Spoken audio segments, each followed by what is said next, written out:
بسم الله الرحمن الرحيم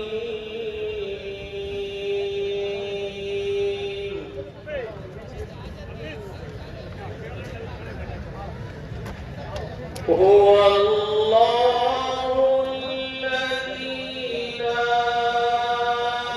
إله إلا هو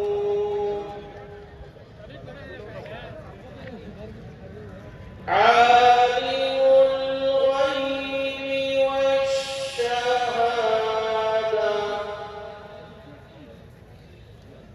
هو الرحمن الرحيم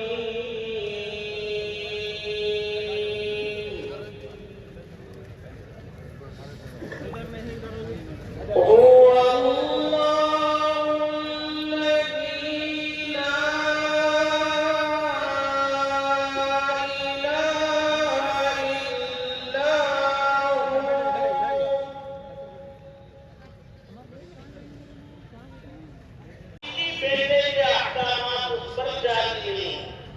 لہذا باپ کی وراثت میں ان سے نہیں ملے گا کچھ. ایسے بہت سارے مسائل یہ 1970-71 کے لہے سے شروع ہوا تو 1972 میں ہمارے اکابرین اس وقت کے سب مل کر کے سر جوڑ کر کے بیٹھے اور 1973 میں آل انڈیا مسلم پرسنل لا بورڈ قائم کیا گیا. اور یہ قائم کرنے کا مقصد مسلمانوں کے ان مسائل کو جن کو دستور میں عمل کرنے کی رعایت کی گئی، چھوٹ دی گئی اور اس کے مطابق فیصلے کرنے کی بات کی گئی، ان مسائل کی حفاظت کے لیے آل انڈیا مسلم پرسنل لا بورڈ قائم کیا گیا. اور اس بورڈ میں تمام مذاہب فکر کو نمائندگی دی گئی.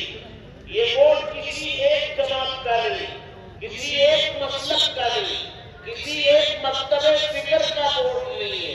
یہ بورڈ مشترکہ ہے، متحدہ ہے. تمام جماعتوں کی نمائندگی اس میں ہے. اس میں دیوبندی بھی ہے، اس میں بریلی بھی ہے، اس میں شیعہ بھی ہے، اس میں اہل حدیث بھی ہے، اس میں بہرا برادری بھی ہے، اس میں جماعت اسلامی بھی ہے. اور بھی جو تنظیمیں ہیں یا مساجد فکر ہے قادیانی کو چھوڑ کر جن پر اس 104 اسلامی ممالک کا کفر کا فتویٰ ہے غلام احمد قادیانی اور اس کے ماننے والے قادیانیوں پر یا جو اپنے آپ کو جماعت احمدیہ کہلاتے ہیں ان پر تو کفر کا فتویٰ ہے. لہذا ان کو نمائندگی اس میں نہیں دی گئی. ان کے علاوہ جتنے بھی مقاصد فکر ہیں، مسالک ہیں، ان سب کا یہ متحدہ پلیٹ فارم ہے. سب مل کر کے مذہب پر آنے والے خطرات کو دور کرنے کی کوشش کرتے ہیں. اور اگر سر پر بم آئے تو پھر بیٹھ کر کے سوچ سمجھ کر کے اس کے حل کے راستے نکالتے ہیں. جیسے ابھی وقت امینڈمنٹ بل پیش کیا گیا جو جے پی سی کے پاس ہے اور جس بل کے ذریعے مسلمانوں کی اوقافی جائیدادوں کو ہڑپنے کی کوشش کی جا رہی ہے. وقف بورڈ کے اختیارات ختم کرنے کی کوشش ہو رہی ہے اور مسلمانوں کی املاک کو جن کو ان کے پرکھوں نے بزرگوں نے مختلف کاموں کے لیے مختلف مقاصد کے لیے وقف کیا تھا ان کو ہتھیانے کی کوشش ہو رہی ہے. لہذا ایک مرتبہ پھر آل انڈیا مسلم پرسنل لا بورڈ اور اس کے تمام ارکان، اس کے مطلوبین خصوصی گزشتہ 1.5 دن سے ہفتے کی صبح سے آج دوپہر تک دارالعلوم سبیل الرشاد میں حضرت علی شریعت کرناٹک حضرت مولانا کی سرپرستی میں اور آپ کے تحت بنائی گئی مجلس استقبالیہ کی نگرانی میں 1.5 دن تک دارالعلوم سبیل الرشاد میں مختلف مجلسیں منعقد ہوئی. کبھی ارکان عاملہ کی، کبھی ارکان تاسیسی کی، کبھی مجموعی خصوصی کے ساتھ ملا کر سب کی. یہ تمام نشستوں میں مسائل کو غور و خوض کیا گیا اور پالیسی بنائی گئی اور اس سے ختم کر یہ عمومی اجلاس منعقد کیا گیا. جیسے میں نے ذکر کیا تمام مقاصد فکر کی نمائندگی اس میں موجود ہے. خطابات کا سلسلہ میں شروع کرنے جا رہا ہوں. پریشانی کسی قسم کی نہ ہو کسی کو. ہر مکتب فکر کے نمائندے کو یہاں اظہار خیال کا موقع دیا جائے گا. کسی کو کم کسی کو زیادہ. بالخصوص مغرب سے پہلے جو مائک پر آئیں گے خطاب کے لیے ان کو 4-5 منٹ کا موقع دیا جا رہا ہے. میں سب سے پہلے شیعہ برادری سے نمائندگی کرنے کے لیے اس وقت ہمارے اسٹیج پر محترم جناب محمد قمر نقوی صاحب امام جمعہ مسجد عسکری یہ تشریف لائے ہوئے ہیں. میں آپ سے گزارش کروں گا کہ 5 منٹ میں اپنا اظہار خیال پیش فرمائیں.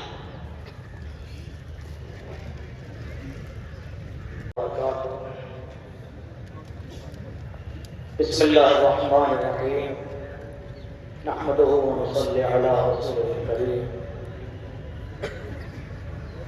یہ اتنا بڑا اجتماع لائق ہے، سب مبارکباد ہے آپ کی یہ بیداری کہ آپ اپنے قومی مسئلے کو لے کر منتظمین کی آواز پر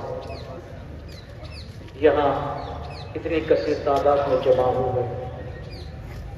مسائل ہمارے 1-2 نہیں ہیں کہ ان کو ایک آدھ جلسے میں یا تھوڑی دیر میں ڈسکس کر لیا جائے. سب علماء اور مقررین یہاں پر تشریف فرمائیں، تھوڑا تھوڑا سب بیان کریں گے. اس وقت جو ہم سب سے بڑے مسئلے سے دوچار ہیں سرکار کی طرف سے جو اوقاف کے حوالے سے ترمیمی بل ہے اس کے حوالے سے ہیں. بہت ساری ترمیم اس کے اندر کی جا رہی ہے. قرآن مجید کے اور احادیث کے علاوہ کوئی قانون ایسا نہیں ہے کہ جو قابل ترمیم نہ ہو. ہو سکتا ہے آپ کے جو قوانین ہیں یہاں بورڈ کے اندر ان میں کچھ خامیاں ہوں، وہ سب ٹھیک ہے اپنی جگہ پر، لیکن ہمارا کہنا یہ ہے کہ ہم کسی سرکار کو یا کسی حکومت کو ہمارا جو ایک آپ کوئی قانون ایسا ہے کہ جس کے ذریعے سے بدعنوانی آ سکتی ہے، مثلاً ہمارے متولیان کرام کے حوالے سے اوقاف کے اندر خرد خرد کی خبریں آ جاتی ہیں بدعنوانیوں کی، زمین کے قبض کی اور جو املاک ہیں اوقاف کی ان کے بیجا استعمال کی اور اپنے لیے خالص استعمالات کی خبریں آتی ہیں کہ سب اس کو ٹھیک کرنا چاہتے ہیں. تو ہمارا کہنا یہ ہے کہ یہ آپ انگلی پکڑ کے پھر آپ دامن نہ پکڑیے گا، دامن پکڑ کے پھر آپ سر پہ نہ چڑھیے گا. مسئلہ یہ ہے کہ جو اس طرح کی خامیاں ہیں ان کو بہانہ بنا کر جو اصل وقت کا قانون ہے شریعت کا وہ ہم سے چھینا جانا ان لوگوں کی نیتوں میں ہے. اور یہ جو اوقاف کی اتنی ملکیتیں ہیں اصل میں ان کے اوپر نظر بد لگی ہوئی ہے، وہ ان کی نظروں میں کھٹک رہی ہے. اگر ہم آج بیدار نہ ہوئے تو پھر ہمارے ہاتھ سے ہماری یہ املاک چلی جائیں گی. یہ کہنا کہ صاحب اس میں غیر مسلم لوگوں کی شمولیت وقت بورڈ کے اندر ہونا چاہیے، اس سے جو ہے پاردرشتا آئے گی، اس سے ٹرانسپیرنسی آئے گی. بھائی ایک مذہب کا اپنا قانون ہے تو کسی بھی مذہب کے قانون کو اس کے جو ایکسپرٹ ہیں وہ طے کریں گے یا غیر مذہب کے لوگ طے کریں گے؟ کسی مذہب کا قانون تو اس مذہب کے ماننے والے بھی عام طور سے طے نہیں کر سکتے، اس مذہب کے اندر بھی جو اس کے ماہرین ہیں، مثلا ہمارا مذہب ہے اسلام، تو ایک عام آدمی فتویٰ نہیں دے سکتا، ایک عام آدمی کوئی حکم شریعت بیان نہیں کر سکتا۔ جو ایک صاحب علم، جو ایک اس استعداد علمی تک پہنچا ہوا ہے کہ قرآن مجید کی آیات کا مطلب سمجھ سکے، احادیث نبویہ کے معانی و مفاہیم اور ان کے تقاضوں کو سمجھ سکے، وہ ایک حکم بتا سکتا ہے، وہ فتویٰ ثابت کر سکتا ہے۔ ہر مذہب کے اندر یہی ہے، تو پھر ہمیں یہ بات کہنا ہے کہ جب ایک مذہب کے اندر اس کا ہر شخص جو ہے اس دین کے مطابق ایک فتویٰ نہیں دے سکتا، کوئی حکم نہیں یا کوئی قانون نہیں بیان کر سکتا، تو دوسرے مذہب والے وہ کیسے اس کے اندر عمل دخل کر سکتے ہیں؟ تو عزیزان گرامی، مسئلہ یہ ہے کہ حکومت کی نیت صاف نہیں ہے، اس کی ساری نیت، اس کا سارا ارادہ ہماری عملات کو غصب کرنا ہے۔ آپ کو پھر ایک بار مبارکباد دیتا ہوں کہ آپ اس قدر بیدار ہیں، اس بیداری کو جاری رکھیے گا۔ آپ خوش نصیب ہیں کہ ایسے علماء کی آپ کو نمائندگی ملی ہے، رہبری ملی ہے، اور وہ قوم ہمیشہ کامیاب رہی ہے کہ جس نے اپنے علماء کی پیروی کی ہے۔ آپ نے اس کا آج جیتا جاگتا ثبوت دیا ہے کہ آپ بیدار ہیں کہ علماء کی آواز سے آئے ہیں۔ سیاسی رہبران بھی ضروری ہیں، مگر آنکھ بند کر کے اسلام کے نام پر کسی سیاسی رہبر کے پیچھے نہ جائیے، اس لیے کہ سیاسی رہبر اپنی کرسی کے لیے دین کو بھی بیچ سکتا ہے کبھی، اور کبھی کسی اور مسئلے کو، قانون کو بدل بھی سکتا ہے، لیکن جب تک آپ علماء کے ساتھ رہیں گے، آپ انشاءاللہ اپنے دین کو محفوظ پائیں گے، اپنی شریعت کے قانون کو محفوظ پائیں گے۔ بس وقت اتنا مجھے دیا گیا تھا، بہت اس سے زیادہ میں نے 6 منٹ لے لیے ہیں، بس آدھی منٹ کے لیے منتظمین کی اجازت کے ساتھ ایک لفظ، ایک بات اور کہنا چاہوں گا۔ ہمارے یہاں اس چیز کی طرف ذرا متوجہ رہیے گا کہ کتنی مرتبہ گورنمنٹ کی ایک پالیسی ہے کہ ہمارے جو مقدس الفاظ ہیں ان کے حسن کو عیب بنا کے پیش کیا جاتا ہے، جس سے بعض مرتبہ جب ان کے وہ الفاظ اس طرح مشہور ہو جاتے ہیں عیب بن کر، تو ہم ذرا شرمانے لگتے ہیں۔ مثلا 2 لفظ آپ کو بتاتا ہوں جن کے تحفظ کے حوالے سے آج گفتگو ہو رہی ہے۔ ایک لفظ جہاد ہے، اتنا پاکیزہ لفظ، ایک لفظ شریعہ ہے جو ہمارا قانون ہے، کتنا مقدس لفظ ہے، مگر گورنمنٹ نے ایک پالیسی کے تحت اس لفظ جہاد کو بدنام کرنا چاہا، اس کو عیبدار بنانا چاہا، لفظ شریعہ کو جو ہے وہ کنسٹیٹیوشن کے مقابلے میں لا کے اس کی اہمیت کو کم کرنا چاہا۔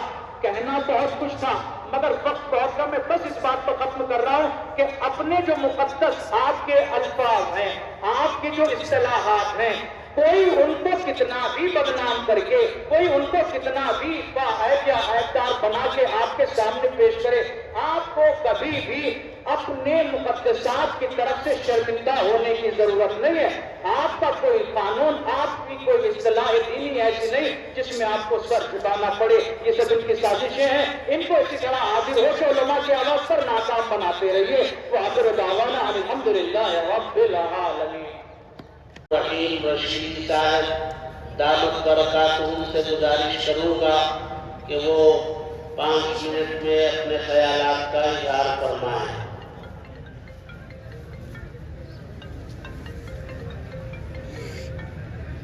السلام علیکم ورحمۃ اللہ وبرکاتہ۔